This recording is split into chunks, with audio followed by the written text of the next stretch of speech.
All right. Happy Monday, everybody. Thanks for hopping on. So great to see your faces as always. Okay, so we are going to chat tonight about our April Wellness Challenge, which I feel like we just finished our January Wellness Challenge, but somehow it's almost, it's going to be April in 2.5 weeks. So wanted to share a little bit about that. And then we're going to kind of do a part two on talking about content. We had a conversation around social media last week. We're going to go deeper into that. I'm going to show you like a funnel and a flow and some really good stuff that I learned from the Love Serve Grow Academy this week. So I'm excited about that.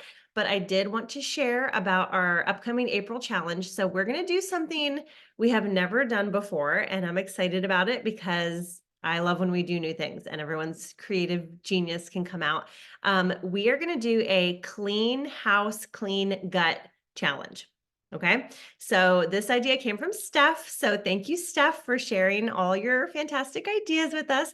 But kind of around the theme of spring cleaning, cleaning out your gut and cleaning out your house. So what it's going to look like is it's going to run from April 8th through the 30th. So we'll start on Monday, April 8th. And what that does is it gives us the end of March and the beginning of April to invite, right? It helps us with end of month, beginning of month, gives people time to get their stuff. So April 8th through the 30th. And it will be a triplex or reset and triplex group. Okay. So current customers, new customers, great opportunity to reach out to your prospects, people that you chatted with that would love a challenge group. So the idea is like cleaning out your gut, right? We know that triplex does the weed, seed, feed, protect, right? All the things for your gut health. So that's awesome for your gut. And then every day we will have either a cleaning or a declutter tip. So getting our houses spring cleaned and decluttered. And that is like a hot thing right now. I don't know if you guys know, but there's lots of declutter groups and everybody loves it. Like there's people on Instagram that all they do is talk about decluttering and they've got bazillions of followers because so many people just want tips and connect around that idea of like decluttering and simplifying. And spring is the perfect time to do it, right? Spring cleaning mode. So clean house, clean gut. I am going to create a toolkit on our Business Builder Facebook page. So like we've been doing, it'll just say clean house, clean gut toolkit. And in there, I will drop invite graphics, post ideas, verbiage ideas for reaching out to your current customers, your past customers, all the things. So I'm letting you guys know this now because it's only March 11th.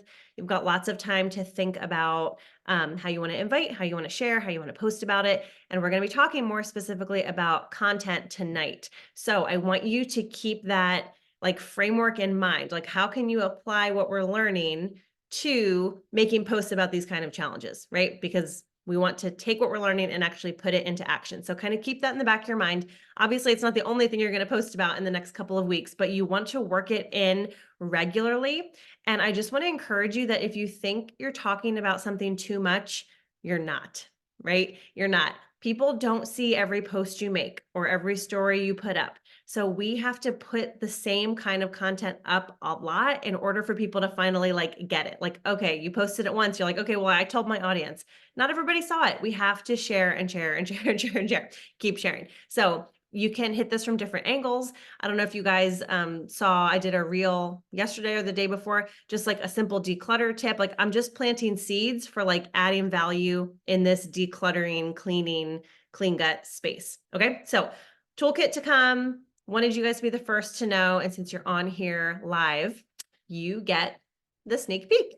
So thank you for being on.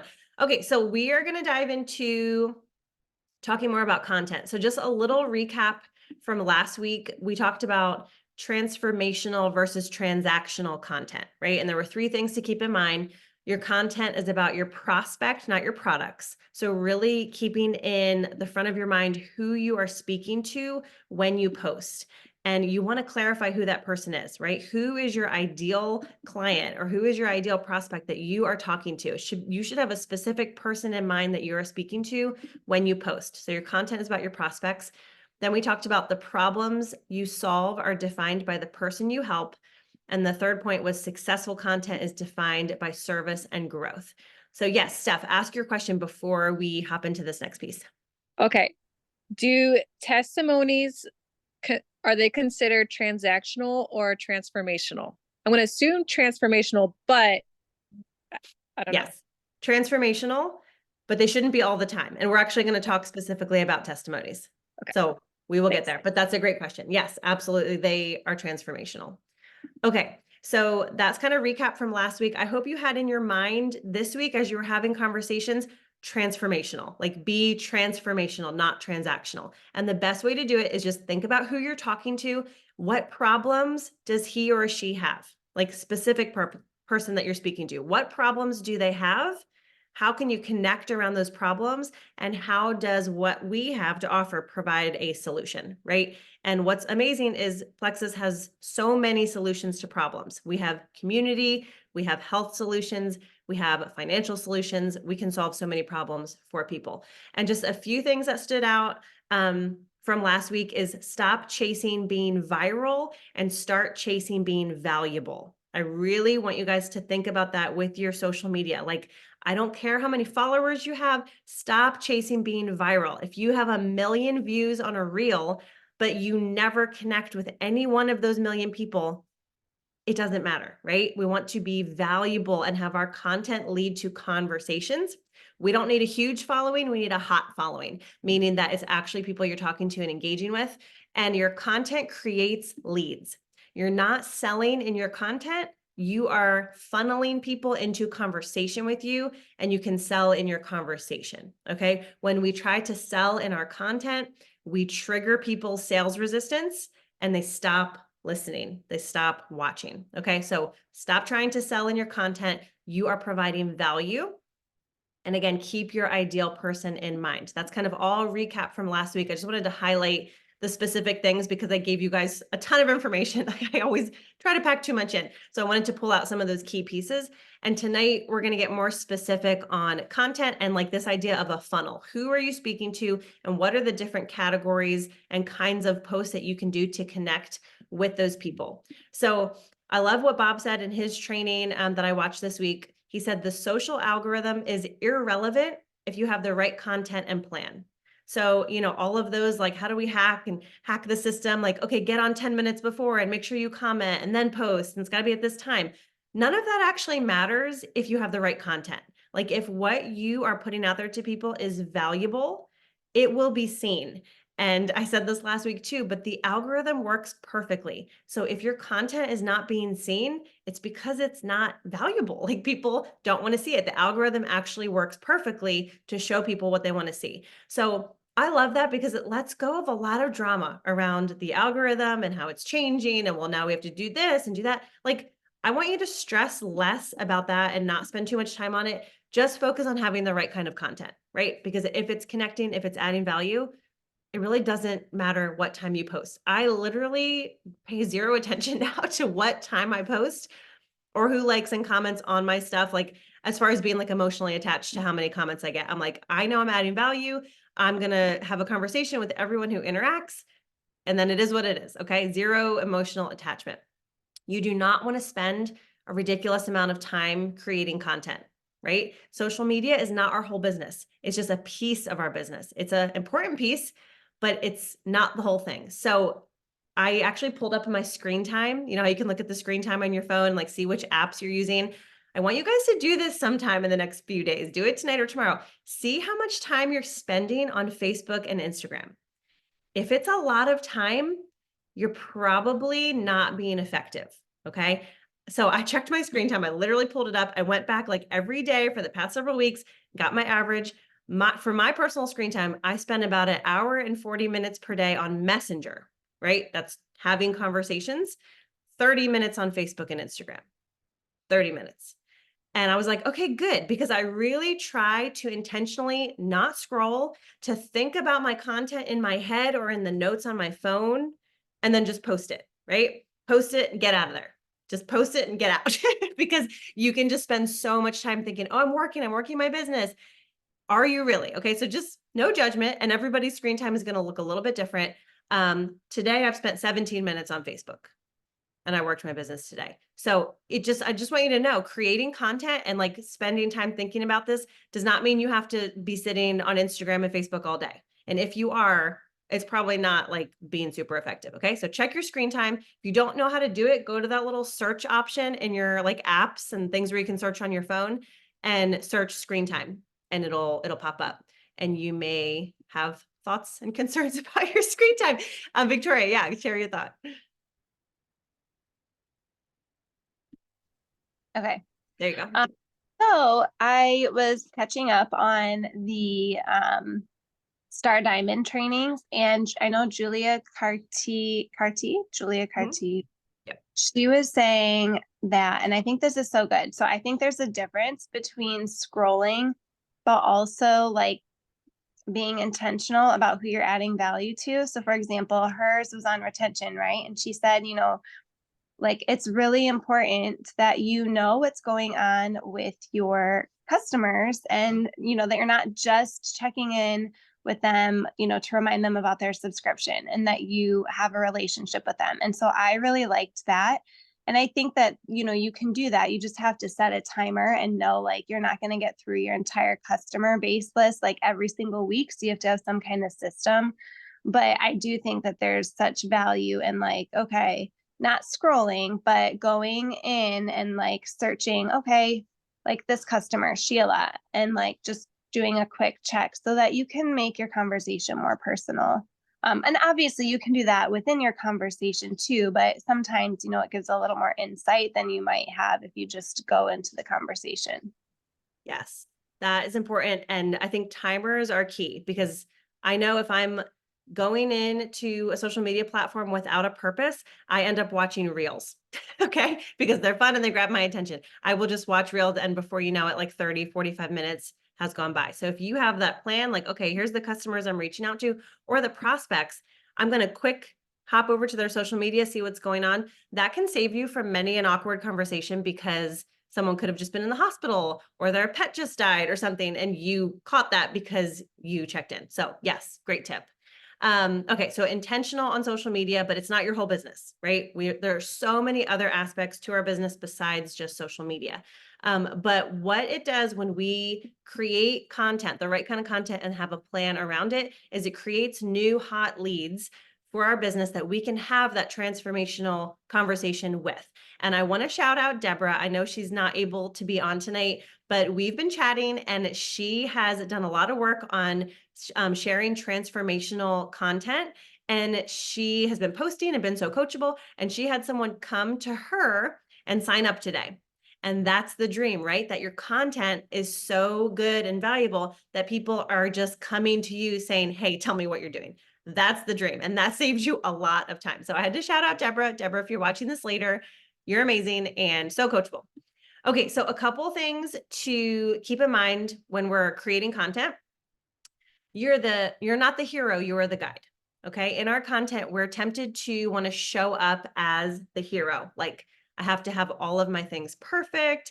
My Instagram is like a highlight reel of my life, and it has to be curated. And that used to be a thing. Like, that used to grab attention on Instagram, but not so much anymore. We don't have to flash success in order to look credible. In fact, that can actually turn people away. It's very transactional when we're just showing people like a perfect life or perfect results. What's transformational is being authentic and relatable. And Bob shared that 86% of customers are looking for authenticity when they're choosing a brand to buy from. So one of the things they're looking for when they're choosing Plexus is that we are being authentic. And the way that you do that is by sharing the messy middle, right? Not the perfection of like, I've got everything together and I look perfect and everything's perfect. That's actually not relatable at all. Most people are like, ugh, I can't do that, right? It's too perfect. But the messy middle of like what you're going through and how it's hard or how you failed at something, that is super relatable. And I've shared this before, but you guys know that I tutor at Classical Conversations every week, and we have to find other moms to tutor. Like, as our community grows, we have to find other moms.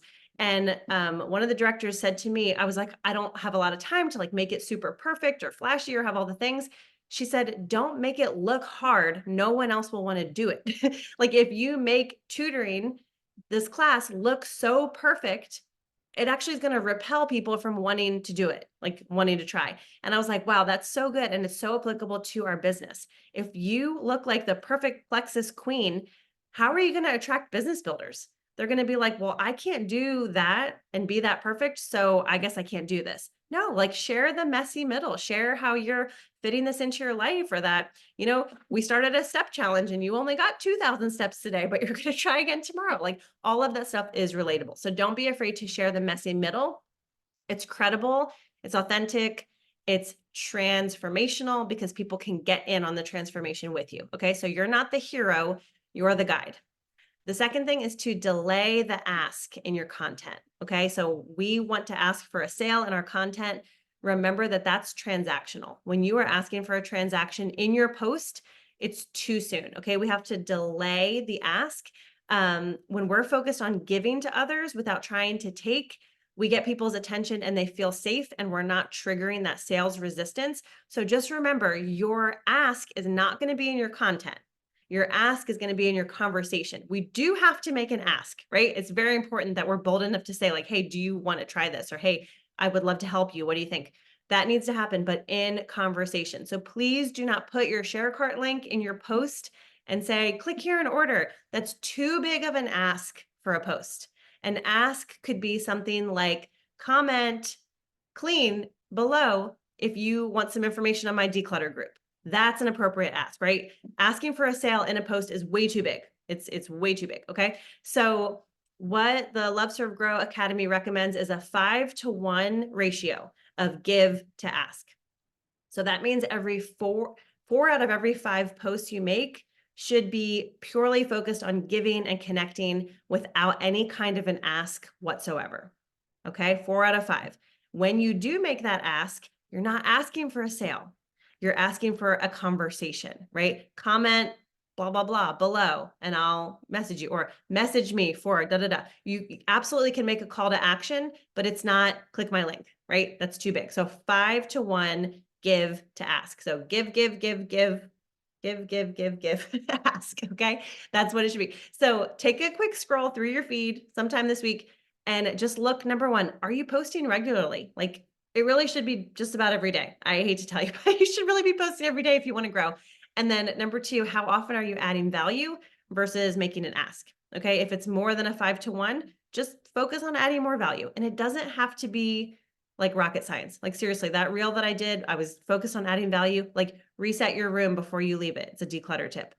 It's like really basic, but people liked it. I don't know, just any kind of way that you can add value.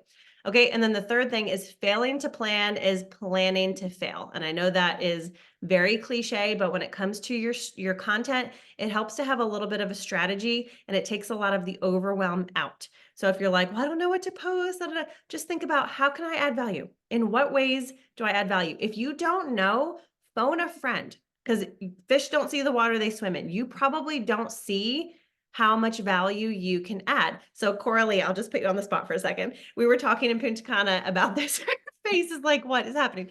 And I was like, your hair and your makeup always looks perfect. Like, how do you as a mom of 4, I know you're like, I'm laying in my bed right now. How do you as a mom of 4, like super busy, homeschooling, all things, like you just always look so beautiful.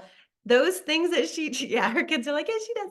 Those things that you do, you're probably like, well, that's just my everyday routine. But there's a mom out there that's like, please teach me your ways. Like, how do you get your lashes to look like that? Right. Those little things, they may be things that you think are so normal or so like not valuable that other people really, really want to hear from. Okay. So as you think about your plan, it could just be that on Sunday afternoon, you jot down a few ideas for posts. That's usually what I do. Like, I'm going to share a recipe. I'm going to share whatever. Okay. And as you're adding value, remember the magnet effect. And the magnet effect is that as you attract the right people, what's going to happen? You're going to also repel the wrong people. So sometimes we have a lot of feelings about this and we just want to make everyone happy and have everyone feel included in our content. By attracting the right people, you might push away the people that aren't your ideal person. And that is actually okay. It's really fine, right? And Bob said, if you have no haters, you're probably playing really small. Okay. If you have no haters, you're probably playing too small. You're probably not being super authentic if everyone loves your stuff all the time and thinks you're the best. There should be people that are like, oh, she's not really my cup of tea. That's okay, right? Because we're not for everybody. Like, I'm speaking to a very specific person and I'm looking for her, and she's a good fit for the products, and she's going to be a good business partner too, or he. Okay. So I want to show you guys, I'm going to share my screen here, this funnel that I thought was really great. Okay. Can you see this? Give me like a head nod. Top of funnel, middle of funnel. Yes. Jamie says yes. Okay, perfect. Okay. Can you also see my notes or just the picture? Can someone just unmute and tell me? Just the picture. Okay, good. I just didn't want to cover it up and have you not be able to see it. Okay, so Bob shared this. I thought it was really cool. Talking about 4 different types of content. So you see these in the yellow where it says value, connection, proof, and invitation. And I can send you guys this picture, so don't like feel like you have to screenshot it. But these are the 4 types of transformational content that we can post. So the value posts, top of the funnel, it tells you who you're trying to talk to. Okay, so this would be for your cold market or people that you're not in conversation with. Maybe you don't even know them in real life. They're just viewing your stuff on social media. We are trying to attract them. We want to add value to them. So no mention of products, informational and educational. It could be a how I reset my room at the end of the day, how I, whatever. So thinking about this declutter challenge and this clean gut, clean house, how could we add value to these people in our cold market that doesn't mention products and is informational and educational? This is where you could come up with some post ideas, right? You could think about, okay, I could share how my morning routine or my end of day routine or how I wash dishes or whatever. Like, you can add value in some way. And I'm just giving you the declutter challenge as a framework, but this could be about anything in your life. The next section, that middle of the funnel, is nurturing. This is for your warm market. Okay. Your warm market is people that you actually know, that you're connected with, and maybe you've had some like engagement or conversation with them. Middle of the funnel. This is connection posts, sharing your values, sharing your lifestyle, something inspirational, something funny, shareable content, like things people could reshare.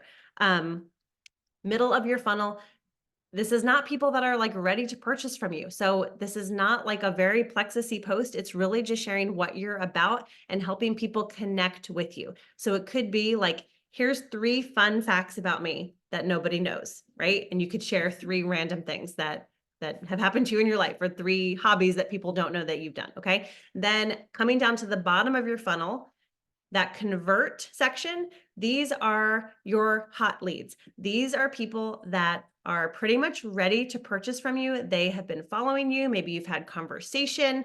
And there's 2 different kinds of posts in here. One is proof. So Steph, these are testimonies. Okay, proof is product focused, so highlighting a specific product. To go back to Deborah, she shared her reset results and she connected in this post. I'm really like highlighting this, but you guys can go look at Deborah Baumer's post. She shared about how she loves reset and the results she's had with it, but she also talked about how she's been struggling the past couple of months and needs accountability. So it was like connection and proof, like so good. Really, really connected with people and was relatable. But these proof posts are product focused. You can take your customer success stories, like people that you've worked with, and highlight them in a post. The other type is invitation. This would be making an indirect or a direct ask. Again, not asking the person to buy, but asking them to have a conversation with you. So the call to action isn't asking for the sale. It's talking about a product and then saying the call to action could be comment, whatever, for blah, blah, blah.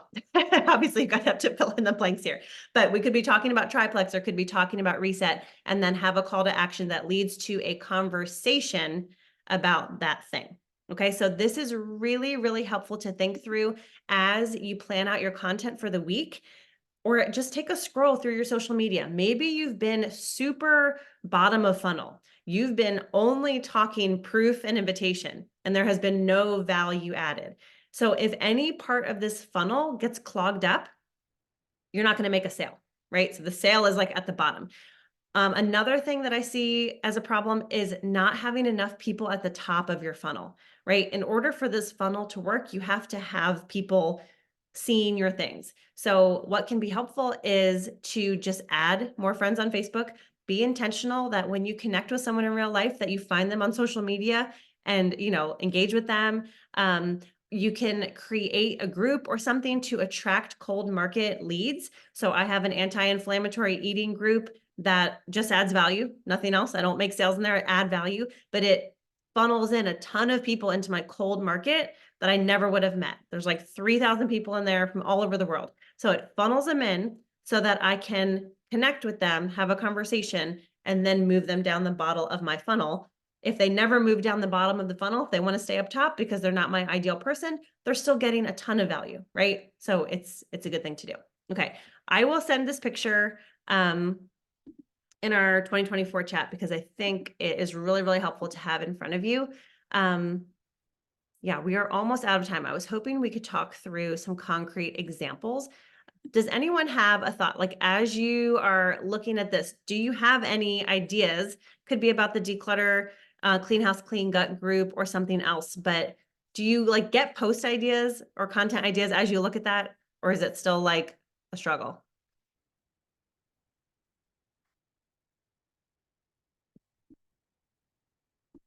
Can I just say something? Like Yeah. my problem has always been verbiage.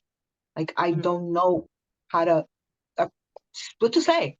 Like I have things, I have ideas. I just don't know how to put them into words. It's always been like I freeze, and I just can't get it out.